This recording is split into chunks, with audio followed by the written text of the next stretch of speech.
শুরুতে সবাইকে স্বাগতম। আজ আমরা ইসলাম সিরিজের চতুর্থ এপিসোড দেখব।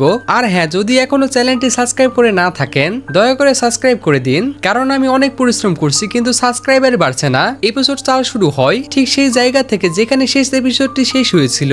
সিন জ্যাকে ওই চশমা সম্পর্কে সবকিছু বলে দিয়েছিল। সে মনে করছে হয়তো সাইনে কাউকে ওই চশমাটা দিয়ে ব্ল্যাকমেল করছিল, আর সেই লোকটাই কিন্তু সাইনেকে মারার চেষ্টা করেছিল।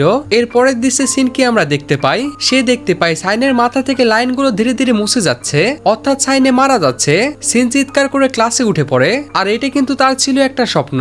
তার বন্ধু তাকে জিজ্ঞেস করে কেন চিৎকার করলে, কি হলো? সিন তখন কিছুই বলে না। এরপরে তার একটা মেয়ে বন্ধু তাকে একটা ছেলের সঙ্গে মিট করিয়ে দেয়। ছেলেটির নাম ছিল জুনসিও, যে সিনকে মনে মনে অনেক পছন্দ করত।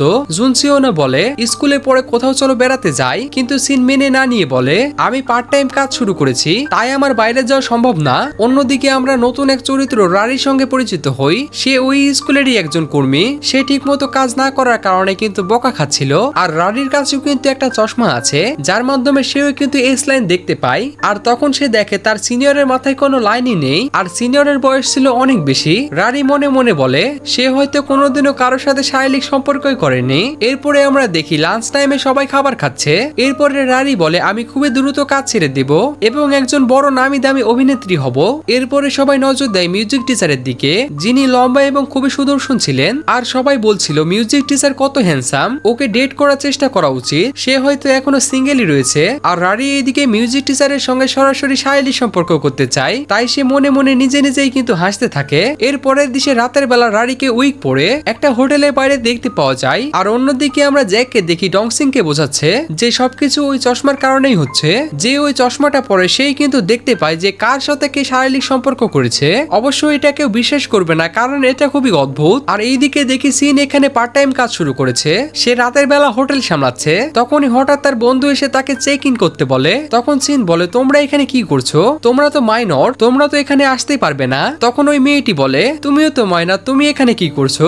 এরপরে সিন তাদেরকে ভিতরে ডেকে এনে বসায় এবং সবাই মিলেই কিন্তু বোতল ঘোরানোর খেলা শুরু করে। আর তারপরে তার মেয়ে বান্ধবীটি সিনকে জিনসিওর দিকে ঠেলা দেয়, কারণ সে জানে সিন ওই ছেলেটাকে পছন্দ করে কিন্তু বলতে পারে না। ওই সময় হঠাৎ রারি এসে প্রবেশ করে। সে হোটেলের বাইরেই ছিল এবং এখানে চেক ইন করতে এসেছে। তখন সিনের বান্ধবী বলে ওই মেয়েটাকে আমি কোথাও দেখেছি কিন্তু মনে করতে পারছি না কোথায়। এরপরে আমরা দেখি রারি রুমে এসে বলে আমি অনেকের সঙ্গে শারীরিক সম্পর্ক করেছি কিন্তু মজা পাইনি, আমি শুধু মিউজিক টিচারের সঙ্গেই করতে চাই এবং হোটেলে সারা রাত কাটিয়ে সকালে চলে যাই। এরপরে সিনহানের মেয়ে বান্ধবী বলে আরে মনে পড়েছে, এ তো আমাদের স্কুলেই কাজ করে। এরপরের দৃশ্যে আমরা দেখি রারি বাড়ি এসে চশমা পরে লাল লাইনগুলো দেখতে থাকে। আর এইখান থেকে দৃশ্য চলে যায় সরাসরি জ্যাকের কাছে, যিনি সিনের ফাইল পড়ছে। ফাইলে লেখা ছিল সিন ছোটবেলা তার ড্রয়িং এর মাধ্যমে মাকে জানিয়েছিল তার বাবার মানে সিওনের পিতার অ্যাফেয়ার তার খালার সঙ্গে চলছিল। এরপরে সিনের মা তার স্বামীকে অর্থাৎ সিনের বাবাকে হত্যা করে। তারপরে আমরা দেখি জ্যাক সিনকে নিয়ে হাসপাতালে যায় এবং শাইনের মাথায় কতগুলো লাইন আছে তা জিজ্ঞেস করে, কিন্তু এটা ব্যক্তিগত বিষয়। সিন কিছুই বলতে চায় না, কিন্তু সে বলে যার সঙ্গে সাইনের লাইন যুক্ত সে নিশ্চয়ই আমাদের স্কুলের কেউ না।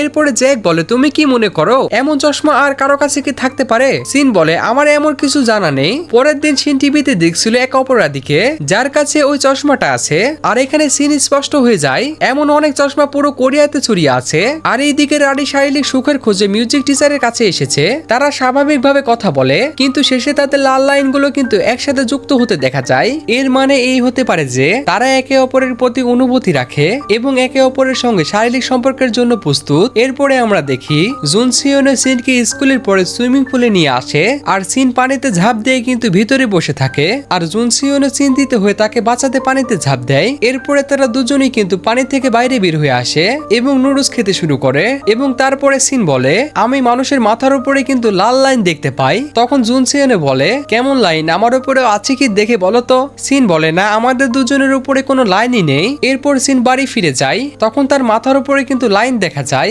এখানে একটা বিষয় নিশ্চিত হয় যেটা দেখে আমরা দুইটি সিদ্ধান্ত নিতে পারি। প্রথমত সিন জিনসিওর সঙ্গে শারীরিক সম্পর্ক করেছে, তাও আবার কিছুক্ষণ আগে, তো এটা তো আমার কাছে অসম্ভব মনে হচ্ছে আর এমনটা ঘটেনি আমার মনে হয়। আর দ্বিতীয়ত এই লাইনগুলো তার মাথাতেই দেখা যায়। যদি আমরা কারোর সঙ্গে শারীরিক অনুভূতি তৈরি করি তাহলে হয়তো তার কারণে তার মাথায় এমন লাল লাইন দেখা যাচ্ছে আর সে কিছুটা লজ্জিত বোধ করে। আর এরপরে দেখা যায় পুলিশ স্টেশনে একজন মহিলা এসেছে যিনি জ্যাককে চিনেন এবং হাই হ্যালো করেন। হয়তো জ্যাকের সঙ্গে এই মেয়েটি কখনো শুয়েছিল। এরপরে ডংসিং জ্যাককে জিজ্ঞেস করে এই মেয়েটি তোমার কোনো গার্লফ্রেন্ড নাকি, ডেট করার জন্য তারিখ দিয়েছিলে বুঝি? তখন জ্যাক বলে না রে ভাই। এরপরে ডংসিং বলে আমরা তো এত পরিমাণে ব্যস্ত যে নারীর জন্য কোথা থেকে সময় বের করব। তখন জ্যাক বলে আমি মিউজিক টিচার ইউজিনের সম্পর্কে জানতে চাই, কিন্তু তার সঙ্গে শাইলির সম্পর্ক করতে চাই না। আর এইদিকে আমরা রারিকে হোটেলে আসতে দেখি, আর সে কিন্তু আজকে ওই একই রুম বুক করেছে। আর শিন আজকে সাফাই করার সময় তার কথাগুলো শুনে রারি রিজের সঙ্গে কথা বলে আমি প্রতিদিন বিভিন্ন পুরুষের সঙ্গে শুই কিন্তু সন্তুষ্টি পাই না। আমার কি হলো, আমি সবসময় এই রুমে আসি কারণ ভাই এই রুমের ভিতরে একটা গর্ত আছে যেখান থেকে পাশের রুমে শুয়ে থাকা কাপেলগুলোকে দেখা যায়। আর এইসব দেখেই কিন্তু সে অনেক বেশি মজা নেয়। এবং আজ ভাগ্যবশত সেই একই রুমে মিউজিক টিচার অন্য একটা মেয়ের সঙ্গে কিন্তু প্রবেশ করে। আর এটা দেখে তো রারির মাথা একেবারে ঘুরে যায়। কিন্তু এটা তো ছিল শুধু শুরু, তারা কিন্তু অনেক উৎসাহের সাথে কাজ শেষ করে। আর এটার লাইভ দৃশ্য দেখে রারি কিন্তু অস্বস্তি ফিল করে। রারি কিছুই বলতে পারছিল না এবং কিছু বুঝতে পারছিল না। এরপরে মেয়েটার টিচারকে বলে আমরা কালো কিন্তু একই জায়গায় একই সময় আবার দেখা করব। তখন টিচার বলে ঠিক আছে অবশ্যই দেখা হবে। কিন্তু পরের দিন রারি রুমে থাকা পানিতে ওষুধ মিশিয়ে নিয়েছিল এবং পথে অস্ত্র হাতে প্রস্তুত হয়েছিল। যখন ওই মেয়ে এসে হাজির হয় তখন রারি তাকে মারধর করে এবং তার জামা কাপড় পরে নিজে ওই রুমে ঢুকে যায়। কিন্তু মিউজিক টিচার তাকে দেখে চিনে ফেলেন এবং প্রশ্ন করেন তুমি এখানে কিভাবে এসেছো। তবে রারি শুধু শারীরিক সম্পর্ক করতে চায় এবং বারবার বলে যায়, কিন্তু টিচার চলে যাওয়ার জন্য চেষ্টা করে। আর রারি কিন্তু তখনই তাকে আক্রমণ করে বসে। আগে থেকে ওষুধ মিশ্রিত পানি খেয়ে কিন্তু টিচার মাদকের প্রভাবে আছেন আর উপর থেকে চোট পেয়ে তিনি কিন্তু পড়ে যান। রারি তাকে তুলে বিছানায় বসায় এবং তার উপরে উঠে পড়ে। এরপরে দেখতে পাওয়া যায় টিচারের মাথা থেকে রক্ত বের হচ্ছে, তাও আবার অনেক পরিমাণে। আর এমন পরিস্থিতি দেখে তুমি কি করবে?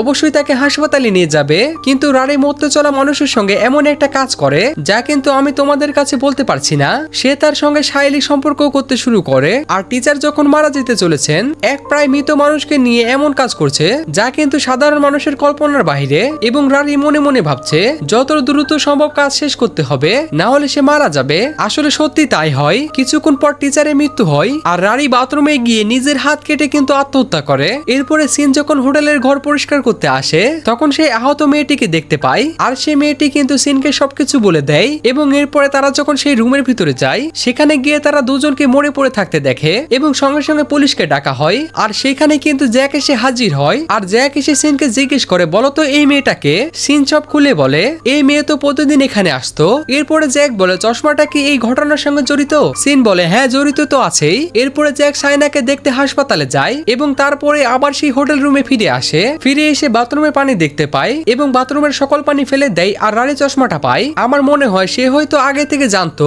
চশমাটা সেখানে পাওয়া যেতে পারে। এরপরে জ্যাক চশমাটা পরে নিজের মাথা দেখে, হায় রে বাপরে এত লাইন, আমার তো মাথা ঘুরে যাচ্ছে। কখনো হয়তো সে টেরই পায়নি যে এতগুলো লাইন তার নিজের মাথার উপরে সবসময় থাকে। এরপরে দৌড়ে হাসপাতালে যায় সাইনের মাথার লাইন দেখতে।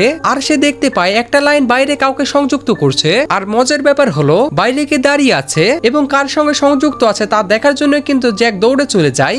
আর এই এপিসোডটা কিন্তু এখানে শেষ হয়। তো এপিসোড 5-এ আমরা জানতে পারবো সাইনের লাল লাইন কার সাথে কানেক্ট আছে। তো ভিডিওটি যদি ভালো লেগে থাকে তাহলে ভিডিওতে অবশ্যই একটা লাইক করে দিবেন আর চ্যানেলটি অবশ্যই সাবস্ক্রাইব করবেন। তো শীঘ্রই আবার এপিসোড 5 নিয়ে হাজির হয়ে যাব। ততক্ষণ আপনারা ভালো থাকবেন, সুস্থ থাকবেন। আল্লাহ হাফেজ।